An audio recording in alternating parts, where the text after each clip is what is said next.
It's just been haunting you dogs. Yes, yeah, for years, I suppose. First of all, I want to know the story of the manicure set and who that came from and how old you were and... Oh, the dressing set, yes. Well, I guess my mother and I, and probably Katie, were coming back from our first Eastern trip. I was too young to remember any of this, except I remember being out in the snow in, where did they live? They lived in Denver. They had this was Aunt Dorothy, my father's sister, who had married Robert Graham Dunn Douglas, and they had gone to live out west, and they went to live in Colorado, where she became tennis champion and all of that. And I guess my grandmother was visiting. That's Grandpa's and Dorothy's mother. And as Dorothy was deaf, the grandmother had to holler at her. And what she hollered was things about my mother. And my mother was downstairs. And what she said was, "Well, I don't know why he married her. She hasn't got a ray of looks. God knows she has no money." Well, my mother never forgot that. So, she made the old lady pay for it too. The old lady came down to visit us in one of those rented houses that we had in Bay Head before we ever could buy one. And my mother said, "I'm awfully sorry, but there's no room in the house for you. I've ordered a room for you down at the local boarding house." Well, the poor old thing, she was so upset by the whole thing that she rented a yacht for the family picnic so that we could all go out with a captain and waiters and all this stuff. But anyway, when she died, I had been named after her, Mary Holland Gordon, because she was a Miss Holland. And so her dressing set was elaborate, and it was ivory, and it was toothpaste, tooth powder holders, and combs and brushes and everything with MHG, and with button hooks and nail files and God knows what. And my mother said loudly so my father could hear it, "Here, dear, your grandmother left you this. Take it out to the sandbox." Well, it was a Morocco case lined in purple silk. I mean, really, it was awful. It was stupid of her to do that. But it was a cheap revenge thing, and it was stupid, because I could have saved it, and it would have been a magnificent, I mean, it must have been a huge, expensive thing. So every time Grandpa would come home for lunch, here I'd be, shaking sand out of the toothpaste, the tooth powder holder, or brushing the cat with the hairbrush, I mean, it was just awful. Of course, there wasn't a piece of it left within a year. How old were you? I guess I was about 4. Tell me the story of Cheap. Now, after Grandpa Howell got over the fact that his poor wife had died on their giving birth to twins on the anniversary of their wedding, that was handy too. I think my mother was then about 15 years had gone by, and he met this widow named Mary Little, who was not exactly little.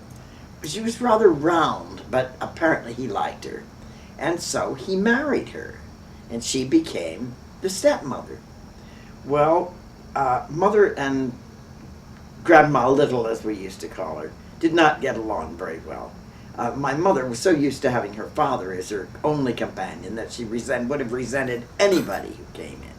So she was really awful to her.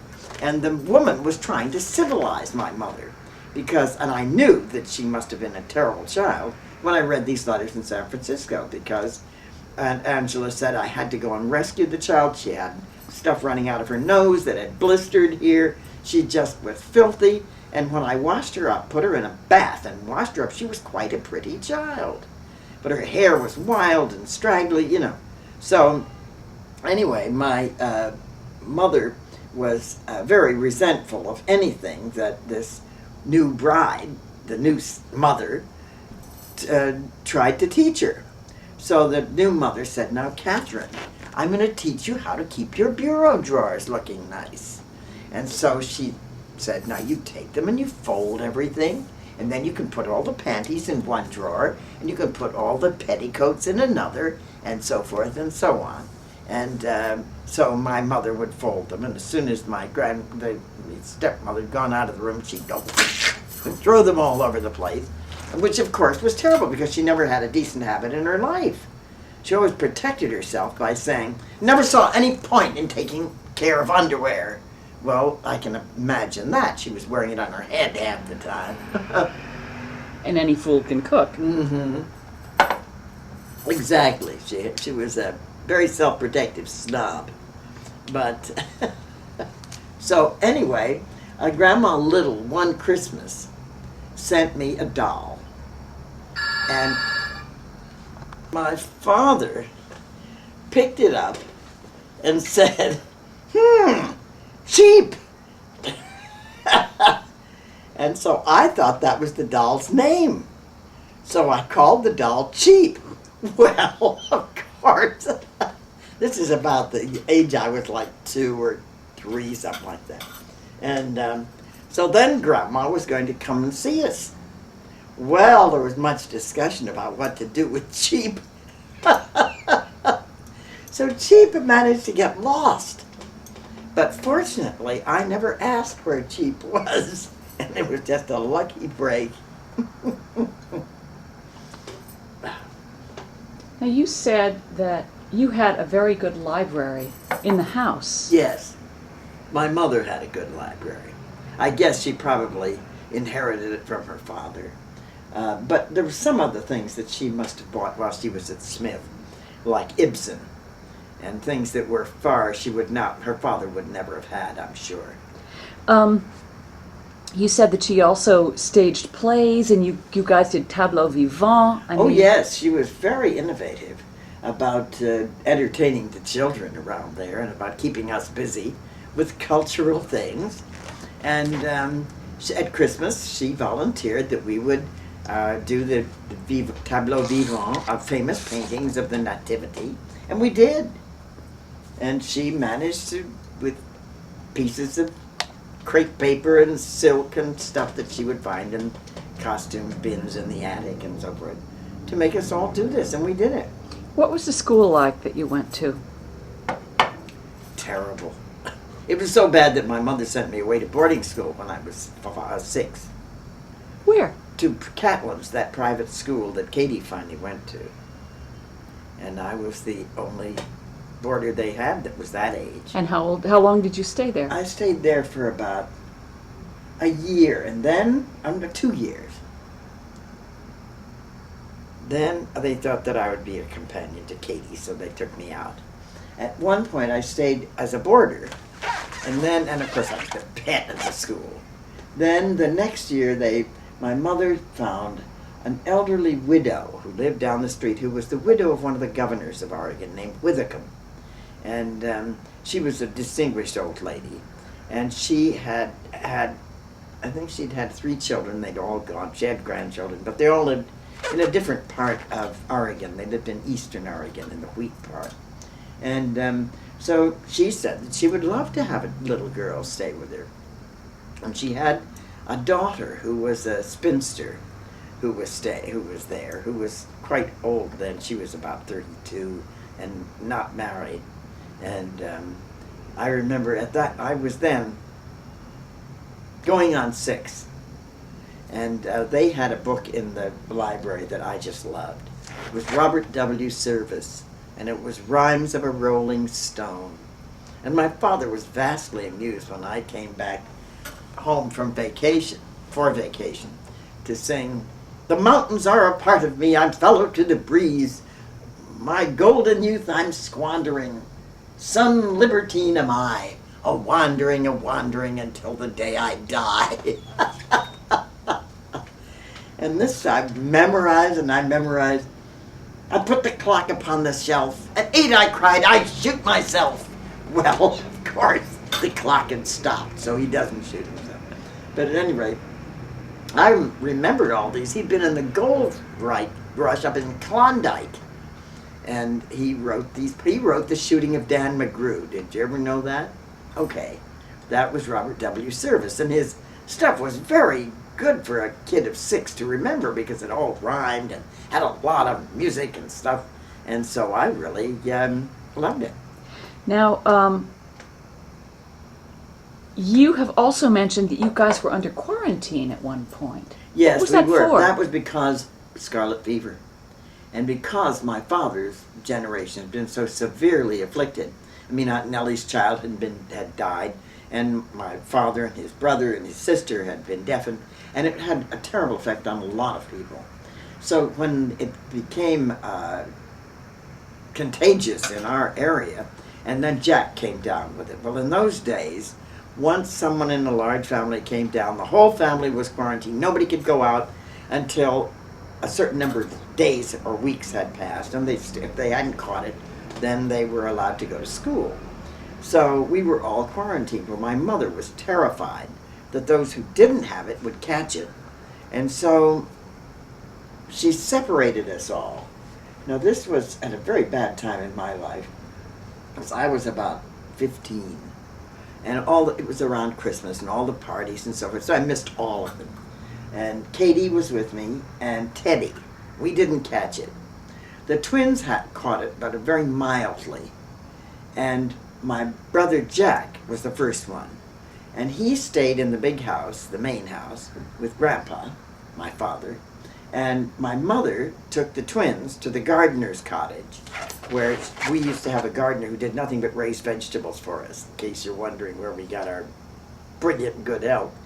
And then Katie and I and Teddy went and stayed in the tenant house of some neighbors. Well, the tenant house had no heat in it, of course, because it was never occupied except during the fall when the apple pickers would come through. So it had a little stove that they cooked on that you could put 2 pieces of wood in, but you couldn't put more than that in. And naturally, the weather decided not to cooperate, so we had no heat except that stove.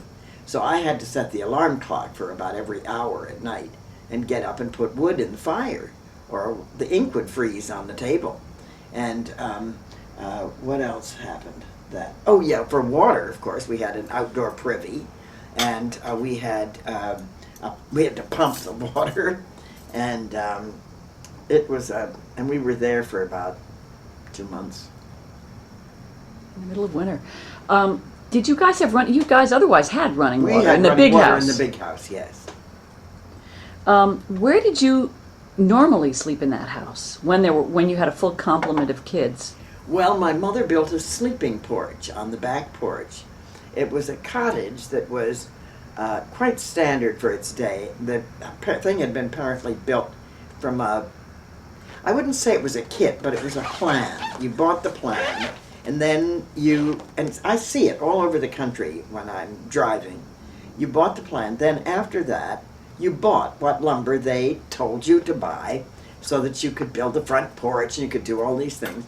And it was quite an attractive little cottage.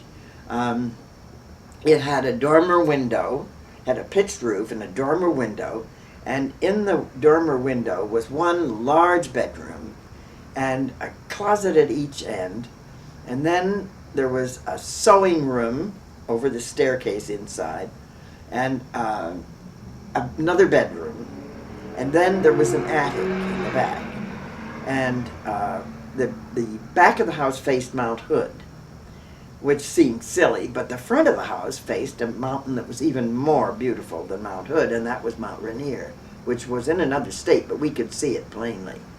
And so the front of the house faced north, and Mount Rainier was in Washington. And that's where Elizabeth Bailey's husband died last year, climbing Mount Rainier. Yeah. So who slept where? Now, I was given the only other room upstairs besides the main bedroom. The main bedroom belonged to the maid because there was no place to put her. So my mother constructed on the back porch, which faced the mountain, Mount Hood, a big sleeping porch with sliding glass windows and screens so that we slept outdoors all the time. And it was really, of course, wonderful. How did you stay warm enough? It was warm enough? We each had an eiderdown. That's cold. But it was wonderful. It was wonderful. And when we got in bed, we would tell stories to each other. And we would play hide and seek. I mean, you had to be honest. But you could pick a place where you were hiding, and then the other person would go searching around. But when they found you, you had to admit, yes, that's where I was. And so we'd play games like that and tell stories, and we really, until we fell asleep. How old were you when you went to New Jersey? And tell me about how that happened. You got a scholarship of some kind? You got When we scholarship went to money? New Jersey? No, when you went to school in New Jersey, in Douglaston. Oh, no, I didn't have any school. I went to the public school. My mother made an arrangement. The bishop's wife had spoken to my mother and said that Mary seems very well read, and it would be nice if she could go to a good school. And I'd be very willing to pay her tuition to send her to Miss Catlin's, where I had gone when I was 6. And my mother said, oh, that's awfully sweet of you, Mrs. Remington, her name was. But, you know, Catherine would benefit more from it because she has this crossed eye, and she would be near the doctor who has promised to look after her and operate on her when he considers that it will be safe and, remedial treatment. So Mrs. Remington said, well, as you wish, Catherine. So Katie went to the private school, and I was left on the farm. By this time, Jack So she went to the private school, and the money paid for the private school and for the eye doctor? No, my mother paid for the eye Okay. doctor. Mrs. Remington paid for the private school. I still don't understand why Katie went to private school and you didn't, with the same money. Because she would be near Oh, in near a the big doctor. city near the doctor. Okay, got it. Okay. So now they were already sending Jack to Lawrenceville because boys were more important then. And Teddy was being groomed to go to Lawrenceville. He was spending the winters with some rich people in Portland who lived near a very good public school. And I can't remember what their name was, but at any rate, he was there. And so I was bitterly lonely by this time. I was getting to be 16, and I had no friends, and the school was wretched.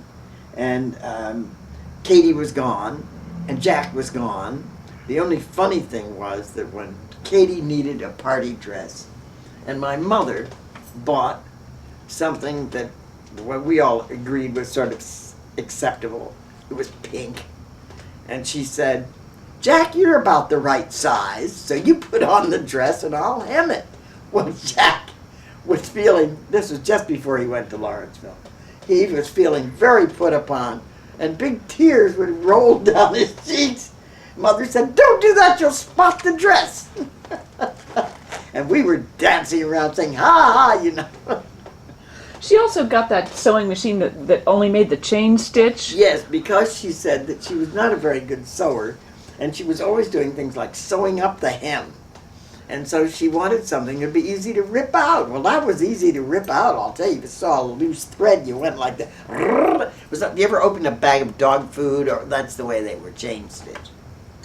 So it was always unripping, unzipping. And how old were you when you went out with Wilbur? Was that before you went to Yes, I was Queen? about 14 then. But then during that awful scarlet fever epidemic, Wilbur found another girlfriend, so that was over. Yes, but I want to hear about your escapades with Wilbur. Well, we were the talk of the town as a dance team. He taught me how to tango, and because his father had been a consul in the diplomatic service, which meant that they were always at a port. And he had been in Shanghai, he had been in Argentina, and that's where he learned the tango, of course. And he also learned the gaucho whip. The gaucho whip was a braided leather, it had a heavy handle, and a braided leather thing that tapered down to rather a fine thing.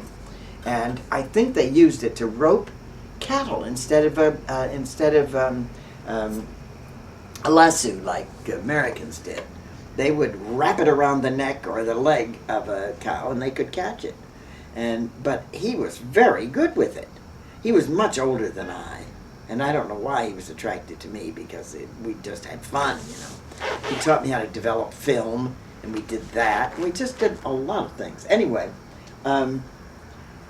we we had this little act, and we would do our dance at parties, and people didn't pay us, but we were glad to do it. But I would stand with a cigarette, and he would flick this cigarette out of my mouth. Why my mother let me do it, you know, if he hadn't been very accurate, my eye, Katie's, would have been nothing compared to the damage he would have inflicted. But he didn't. I told you what happened to him. Yes. Murdered. Out here, many years later. On the beach at a beach club. He had married, he had children. I think the children had all gone. And I don't know, because this man that I met at the party told me that they were going to spend the night, he thought, and they had this, he wanted me to join this club. I called him up when I got here. And he said, those are just wonderful clubs. He said, you have a little cabana, and that way you can change your clothes in your own place, and it has a bathroom, and so you can take your own shower and that kind of thing. And I think they just thought, you know, it's a club, and they got so used to it. But, you know, but it was in L.A., essentially. It was out on the beach in Santa Monica. You remember those things. You could see them stretched out just north of the town. Mm-hmm. And, but I don't know whether they're still there. I doubt it. Let me ask you about Wilbur. Oh, was he the one with the protective mother? Yes. Protective, I'll say. She wanted him for herself. And she needed him. She couldn't drive. You know, a lot of women in those days didn't. And he could. And he would drive her to bridge parties, wherever she wanted to go. And so he, of course, was very valuable to her. So what he did was, eventually, they moved here to Los Angeles, or to Beverly Hills. And she had exquisite taste. And she would buy a house and fix it up and sell it at an enormous profit, because she could see that the sunroom would be a dated thing. Nobody used a sunroom anymore. And she would make it into something else. And she would do marvelous things, like, you know, fling an top hat on the bed and a red rose. So when people came in, they would see this and they'd go, gah! You know, they'd never seen like stuff like that. Because people out here do not have lots of great taste. So she was doing very well. And of course, he was working very hard, driving her around, I'm sure. But he was by this time working for Walt Disney. And one day he came home and he said, Mother, I have found someone that I like, and I'm going to marry her, and I never want to see you again. So go. And he kicked her out. He knew that if she ever was allowed in, she would wreck his marriage. And she would have. So the reason I learned that was the mother came back and visited Mother at Bay Head. And I, by that time, was married to your father. We were living up in New Jersey in the mountains. And Mother drove her up there to visit us. And she told this melancholy story. But how right he was. He never would have had a life with her. Never. You told me you used to set the table, and she would change the table settings to make you look incompetent. And she would serve wine when she knew I couldn't drink it, and I was terrified of it. You know, she just made me feel uncomfortable. So you were sent off to relatives in Douglaston, Queens. I was to stay with various rich relatives whose own children either were gone or were in boarding school and not home. And I was to go to the local public school. And two of them said, that's fine. So who did you stay So with? I stayed first with Aunt Dorothy, my father's deaf sister, who was adorable to me. And she was the one who took you to the opera? Yes. I mean, so she couldn't even hear it. Well, by this time she had gotten a rudimentary hearing aid, had a little, it didn't have a battery exactly, but it had something. Anyway, I remember it fitted behind her ear, and I think it was battery operated, but a big battery, you know, it was a battery that she had to wear. And so she could hear a little bit. But of course she couldn't afford good seats. So we sat up in the family circle, which is the gods. But she had season tickets that winter, and we went every single Friday night, and I saw everything, and saw all the great singers. Kirsten Flagstead and Lawrence Melchior and Lily Pons, and you know, it was just marvelous. I'd never seen anything like this. And then, yeah, it was just wonderful. And then she would take us to S. Klein's on the square to buy evening dresses, because I was going to go and spend the Christmas vacation with the richer relatives. Kenneth Gordon, my father's older brother, who had the place, a seat on the stock exchange, and they would take me to all the clubs. In all the dances were at clubs in those days, country clubs, but so they could have a full orchestra, you know, and all that. And so I had to have all these pretty dresses, all of which cost like $8 a piece, you know. But it was marvelous, and she was just wonderful to me. And so that was the way And so it went. you stayed with her first, and then you I stayed stayed with her for a year, and then... And how old were you then? 16. Uh-huh. Then I stayed with... that was when I was at Flushing High School. And there were 6,000 students and two shifts. And I'd never seen anything like that, you know. In my whole school, there weren't more than about 40 pupils. And so, you know, I just wasn't used to this. And you said there were some tough girls there. oh, tough girls and tough boys. I mean, it was just, it was a slum. And they were, I could see the destructive things in the public school system. At the back were the boys who had been flunked 5 years in a row and didn't give a shit about anything, and would just, you know, throw spitballs and things like paper clips on rubber bands would hit you in the back of the neck. In fact, they blinded a cousin of mine. Anyway, so it was really, I didn't learn anything, except, yes, I did. We had music. Even in those days, they had a music class. And the teacher played the Tchaikovsky's overture about the Russian Revolution, you know, Napoleon's thing. Da-da-da-da-da-da-da. And you hear it faintly as the troops die. But, so that was wonderful. Then, I can't remember what I did in the summer. I spent the summer with the Gordons in Bellport, Long Island, which is very nice. It's not too far from the Hamptons, but much better because it has a big harbor. And there was no beach. You had to take a ferry to go across to the beach. But it was terrific because it had a harbor. It was a terrific sailing place.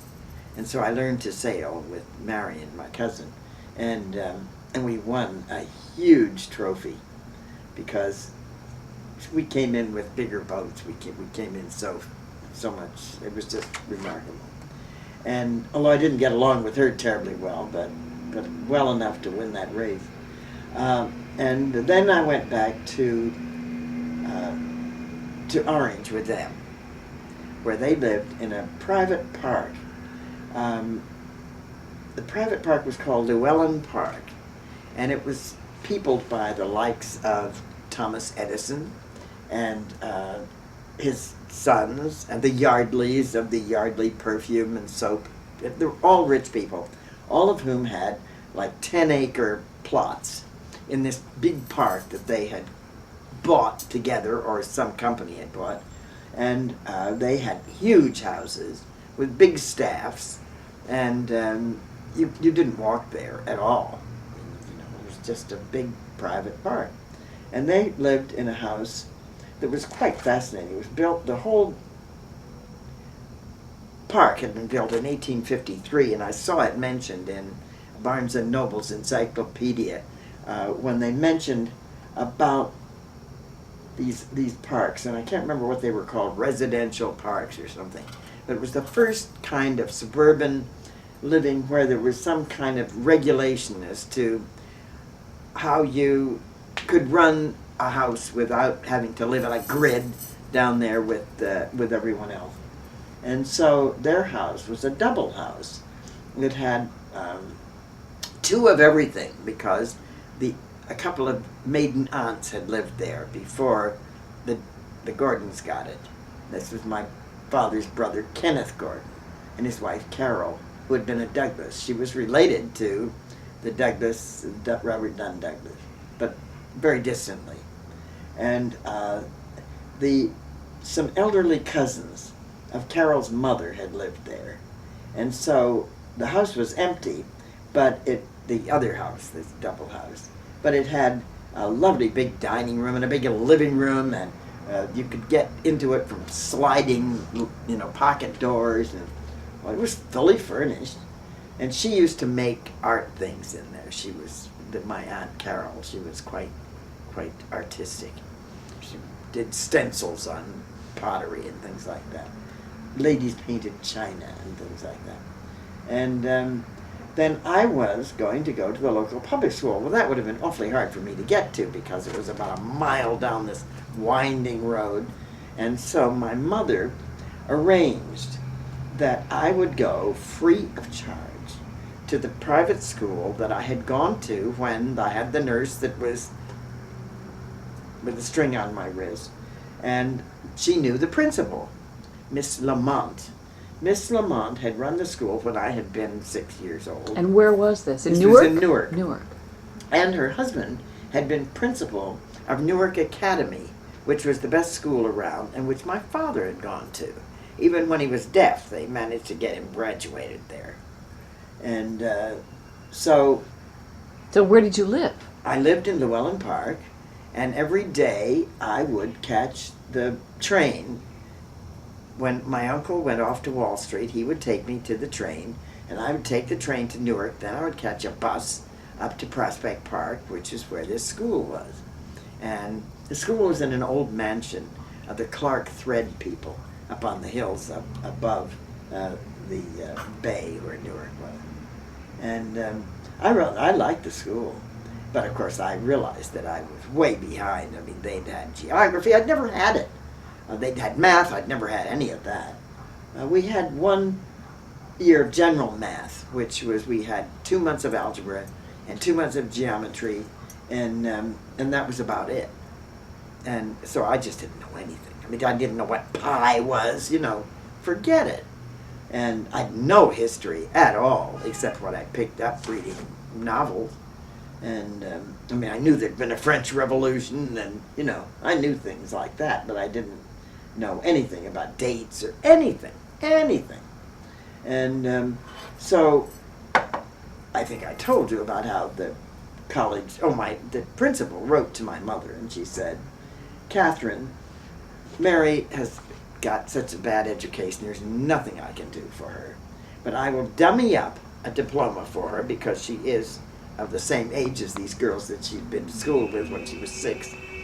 And it won't help her anyway, but she'll at least be able to get on the stage and wear a long dress and get some flowers and walk up the aisle and so on. So, and then these girls would come in and they'd say, I'm going to, I can't remember what, Goucher. Oh, and I'd say to myself, I'm going to the 5 and 10. And I knew I was. So then this wonderful teacher, Miss Smith. What was her field? Was she history She or was our homeroom run teacher, homework teacher, homeroom teacher.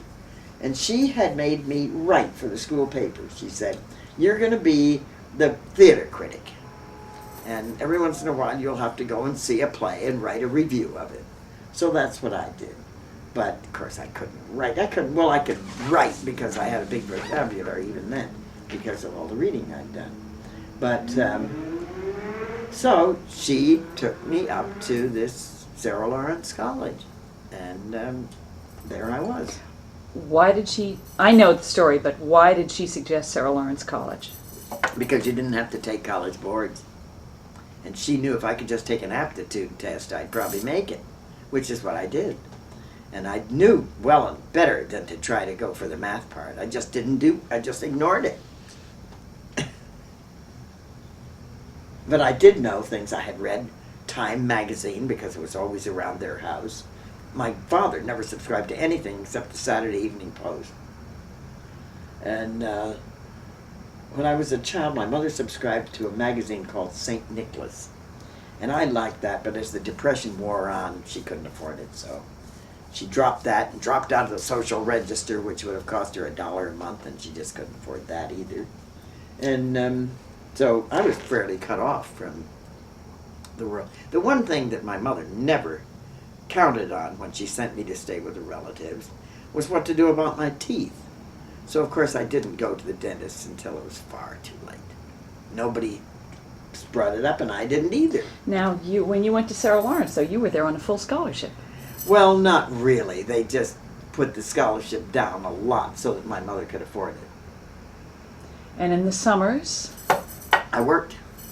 tell me where you worked. I worked in these jolly camps. All 4 years? All 3 years? Yeah. Same camp? No, not all 4 years, because on the last year we got, Nellie left us her money. And she had been my grandfather's sister. And my mother was her only relation. So, because her own child had died. She was the one who had this and lived in the house in Philadelphia and went traveling after the baby died. Little Eleanor. Ellen, yeah. So, tell me about the camp that you went to. Well, they were all different kinds of camps. One was the Noise Rhythm Camp, which was, I got that job because the head of admissions had a daughter at this school, at this camp. And she wrote a letter saying that I would be a very good counselor. And I had gone to the Y and taken a swimming course on how to save people and how to avoid being strangled when you're saving them and things like that. You know, breaking holds and stuff. And so I got this job, and it was really basically a camp for very neurotic women who were under psychiatric care. But they had children, and the children went to this little camp where I was going to be one of the counselors, the swimming counselors. But one of the things you had to do while you were at this camp was to join in the Noise Rhythm School classes. And we all had to dress like Greek boys. We all wore little tunics that we made ourselves, and barefoot and things like that. And we danced in a open air kind of floor with a roof on the top of it, which they called pavilion instead of pavilion. But it was a sort of a pavilion. But this was also the place where you learned about posture. I certainly did. The theory of the Noise Rhythm School was that you are suspended by a string that goes from the top of your head up to far away where you can't even see it. So you always walk with this string holding your head up. Well, it couldn't have come at a better time for me because, I did it. I started walking around like that, and it has saved me, and many times in my life I automatically, for 3 months, or 2 months, whatever it was, would walk in this absolutely, and it means that you can carry something on your head the way Egyptian women used to, and all that. You can balance, and so I got out of the frame, didn't I? But it taught me a lot. Of course, I could have gotten into big trouble. They told me that I was to pose for this photographer in the nude, and the picture came out in the Times. Fortunately, it didn't look like me. I didn't mention it to anybody, and I didn't certainly tell the family. And he didn't abuse you in any No, way. he did not, but he gave me $5, which was something. And shaved you. Yeah. And tell me about first of all, tell me who you studied with at Sarah Lawrence while you were there. Oh, I really wasted my time there. I should have studied with some of the really great people who were there, and I just didn't. I studied drama with Mary Virginia Heinlein, who took advantage of my energy and let me do all the terrible parts, whereas other people got to play parts that they might realistically ever be cast as. And I was always the old lady in Lilium, the head of the park and so. Anyway, then I took uh, writing from Horace Gregory, who was a well-known poet at that time, and who had a wife who was a prize-winning poet. And I took a course from Joseph Campbell. That was intelligent. I'm glad I did that. And I took a course from Jacques Barzin. But I kept sticking with Horace Gregory, and as my Don, he was my Don too. And I should have taken courses from that wonderful woman who was a... Margaret Mead? Yes, I should have. That was just stupid not to. Did you also take courses with Martha Graham? No, but when she came up to teach there, I did take a couple of classes. I took a few classes with her. But I wasn't a dance major, and that's basically what she was there for. So tell me, you were taking these writing classes, Yeah. but you didn't write about your summer camp No, experiences. I didn't write about anything that would have been of interest to posterity, you might say. I mean, I just didn't want to reveal the misery of my poverty to all these rich girls. And so I just didn't. I just stayed away. They didn't know what I did for the summer. So tell me what you did that one summer when the Well, piano teacher decided this was not the place the for piano her. teacher who was playing in Pavillon decided that she'd had enough of this world. And so she drowned herself in the lake. And so, as the swimming counselor and the chief, I, and of course the local fire department, we went out and we were supposed to grapple for her body. We knew it was in there somewhere. I didn't find it, but I had, terrible visions of looking into her face and finding her and looking into her face and thinking, oh, it was just, thank God I didn't find her. How were you supposed to grapple for her? Well, grappling, you don't go down head first. What you do is you push yourself down and you sort of lace your feet together. And it covers a pretty wide space, so that if there's a body down there, you would feel it and then you would come up and shriek. Did you ever have nightmares about this? No, but I felt terrible about it. Terrible. Terrible. But it would have been my story, not her story. I suppose that's why I didn't write it. And I never talked about it. I never found out about it till about 3 months ago. Because, these girls would come back from camp, and all their fathers were president of DuPont and things like Cannon Towels, and they would say, well, as Bobby Lewis was saying to me, Bobby Lewis was the top director at the Dennis Playhouse. Well, I would have given my teeth to go up there, rotten as they were. But no, I'm grappling for a body in a lake. Where did you go after Sarah Lawrence? I went right down to Washington, where my mother said that she could help me financially a little bit. Now, what year was this? 41. This was 41, so where were you when Pearl Harbor was bombed? Well, Were you at Sarah Lawrence, or had you graduated? I had gone to Sarah Lawrence. Because it was in December, so it must have been after you graduated. No, we were, I was at Sarah Lawrence, and I was invited to go down to a house party in Wilmington, Delaware, by the brother of a girl who was in my house at Sarah Lawrence, Andrew's house.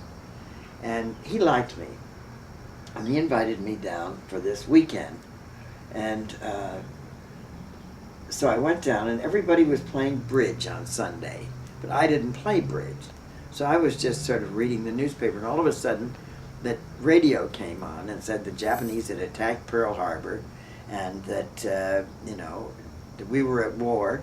And all these boys that were at the house party, most of them had already volunteered to be Marines, because we all knew that it was getting very close to being in war, and the English were involved in it, and we were going to go.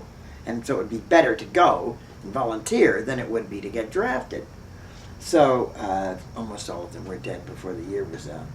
But we got back on the train, and because we were desperate to get down to Washington, the Marines had to go to Quantico, which was on the other side of Washington. So you'd graduated from Sarah Lawrence at this point, and you were yes, in Washington. I was in Washington. Yeah, And that's right. what were you Right. doing prior to Pearl Harbor? Because I think afterwards you had a different job.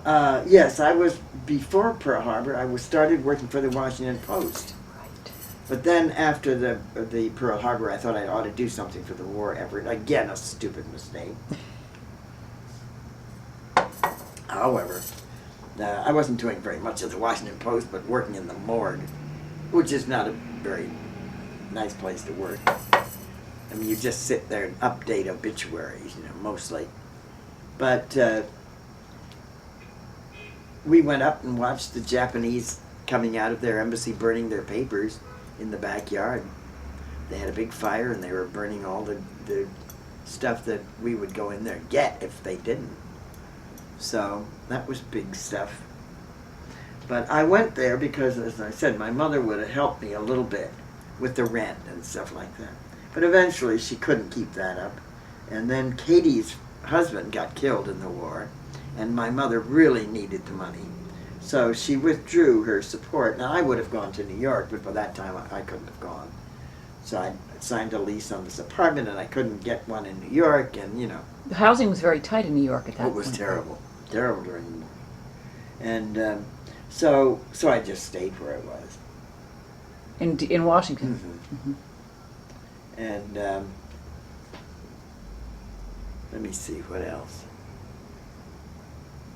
Well, it wasn't uninteresting being there, of course, because it was the headquarters of everything, and it wasn't a big sprawling city as it is now. Where it's now a huge bureaucratic city. You can just tell when you get near it that it's the home of millions of bureaucrats. But then it was a sleepy southern city, and well, it was still somewhat like that when you were there. But